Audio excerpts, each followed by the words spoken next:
Good morning friends. GST platform के YouTube channel में आप सभी का स्वागत है। जी हाँ फ्रेंड्स, जीएसटी के अंदर ऑडिट, स्क्रूटनी और जो आपके अकाउंट्स का वेरिफिकेशन होता है उसके लिए यहाँ पर कुछ पैरामीटर्स जो है वो गवर्नमेंट ने बता रखे हैं, डिस्कस कर रखे हैं। जुड़े रहिएगा इस वीडियो के एंड तक, क्योंकि आप एज एन अकाउंटेंट या आप एज अ प्रोफेशनल इन पॉइंट्स को अगर ध्यान में रखते हैं तो या तो आपका केस जीएसटी ऑडिट में जाएगा नहीं, और अगर जाएगा तो आप उसकी प्रिपरेशन जो है वो अच्छे से कर पाएंगे।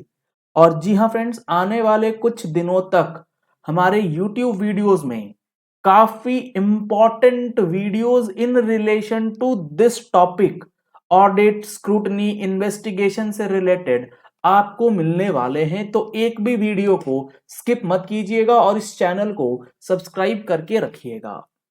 सबसे पहला पॉइंट है, यहां पर इन्होंने 34 रिस्क पैरामीटर्स जो है वो डिफाइन किया है, और इन 34 रिस्क पैरामीटर्स को ब्रॉड हेडिंग्स, इनके लिए एक ब्रॉड हेडिंग बनाया गया है जिसमें इन पैरामीटर्स को क्लासिफाई किया गया है। क्या क्या चीज है इसमें? सबसे पहले आप सबसे लास्ट से स्टार्ट कीजिए। Positive difference between the input tax credit shown in table 4 capital A bracket 5 of GSTR 3B and ITC as per GSTR 2A। जी हाँ फ्रेंड्स, जो ये डेटा जो अभी हम लोग डिस्कस कर रहे हैं ये कर रहे हैं 17-18, 18-19 और 19-20, इन 3 साल के लिए ऑडिट, स्क्रूटनी, इन्वेस्टिगेशन के लिए ये पैरामीटर्स बनाए गए। इसीलिए यहां पर जीएसटीआर 2A जो है वो बताया गया है। तो positive difference in 3B, table 4A5 and 2A का आईटीसी का मतलब क्या है? इसका मतलब यह है कि आपने अपनी जीएसटीआर 3B की रिटर्न और उसके अंदर जो इनपुट टैक्स क्रेडिट आप टेबल 4A5 में डालते हैं ऑल अदर आईटीसी में, वहां आपने डाल रखा है 1 लाख रुपए, जबकि आपके जीएसटीआर 2A में जो इनपुट टैक्स क्रेडिट रिफ्लेक्ट हो रहा है वो हो रहा है 90,000। तो यहां आपका जो रिजल्ट आया वो क्या आया? वो आया 10,000 रुपए का पॉजिटिव डिफरेंस। तो इनका यही कहना है कि अगर आपने 3B में ज्यादा ले रखा है इन कंपैरिजन टू 2A तो आप रिस्की प्रोफाइलिंग के अंदर चले जाएंगे। दूसरा, स्टॉप फाइलर्स। आपने रिटर्न्स, अपनी जीएसटीआर 3B की रिटर्न्स, अपनी जीएसटीआर 1 की स्टेटमेंट वगैरह जो है वो फाइलिंग करनी ही बंद कर दी है, तो आप बहुत ज्यादा रिस्की प्रोफाइलिंग वाले टैक्स पेयर में चले जाएंगे। तीसरा है लेट फाइलिंग ऑफ रिटर्न्स। आप रिटर्न तो लेट फाइल करते हैं लेकिन आदतन लेट फाइल कर रहे हैं अपनी रिटर्न्स, तो लेट फाइलिंग ऑफ रिटर्न्स भी आपके फाइल को ऑडिट, स्क्रूटनी, इन्वेस्टिगेशन में भिजवा सकता है। इसके बाद है ratio of inward supplies liable to reverse charge to total turnover. अब इसका क्या मतलब है? अगर आपने हमारी जीएसटी के फुल कोर्स को ज्वाइन किया था तो उसमें मैंने आपको एक पॉइंट समझाया था आरसीएम से रिलेटेड कि आरसीएम कहां कहां किन किन सर्विसेज, गुड्स के ऊपर लगाया जाता है।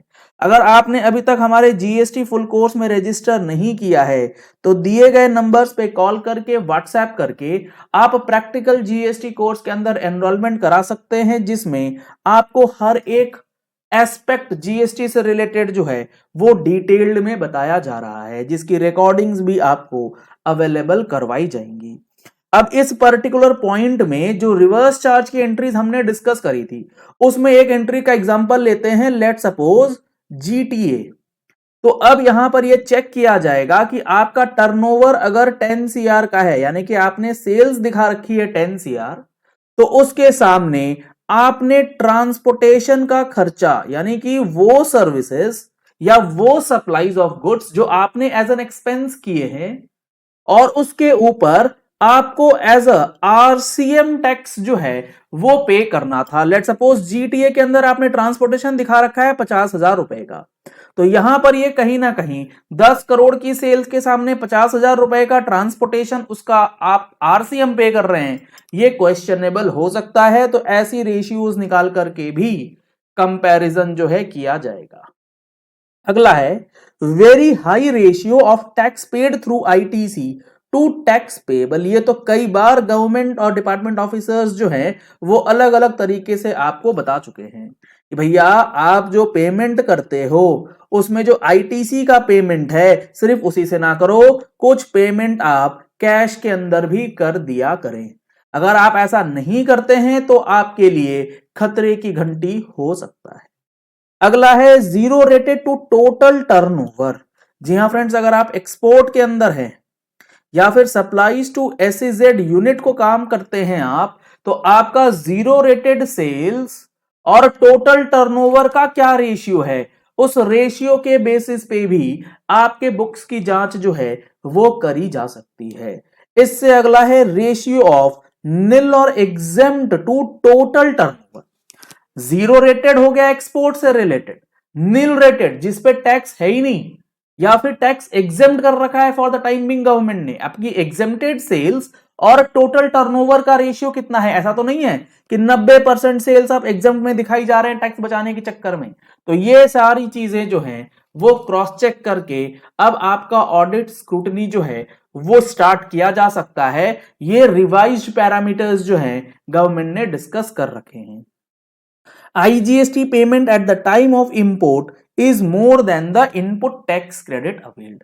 जब आप इंपोर्ट करते हैं तो इंपोर्ट के समय में जब आप गुड्स का इंपोर्ट करते हैं तो कस्टम स्टेशन के अंदर आपको आईजीएसटी का पेमेंट करना है, और आईजीएसटी जब आप पे करते हैं उसके बाद आप उसका इनपुट टैक्स क्रेडिट क्लेम करते हैं। तो जो आप अपनी जीएसटीआर 3B के अंदर input tax credit claimed on goods, import of goods amount डाल रहे हैं, वो अमाउंट और जो आप आईजीएसटी पे कर रहे हैं दोनों को कंपेयर किया जाएगा और अकॉर्डिंगली डिसाइड किया जाएगा कि आपका केस जो है वो ऑडिट में जाना चाहिए या नहीं। ये मैंने आपको सिर्फ एक समरी अभी बताई है कि इन ब्रॉड कैटेगरीज को लेकर के आपके बुक्स ऑफ अकाउंट्स की जांच जो है वो करी जा सकती है। इसके अंदर आप देखेंगे तो इतनी ज्यादा डिटेलिंग है कि आपका सर जो है वो चकराने वाला है। इसीलिए जुड़े रहिएगा इस वीडियो के इस चैनल के साथ, जीएसटी प्लेटफॉर्म के साथ, ताकि आपको भी इंपॉर्टेंट एनालिसिस जो है रेलिवेंट पॉइंट्स का वो समय समय पे मिलता रहे। चलिए इस वीडियो को यही एंड करते हैं। अगर आपने हमारी टैक्स मैगजीन का सब्सक्रिप्शन नहीं लिया है तो दिए गए नंबर्स पे कॉल करके व्हाट्सएप करके आप टैक्स मैगजीन का सब्सक्रिप्शन जो है वो भी करा सकते हैं। Thank you and have a nice day.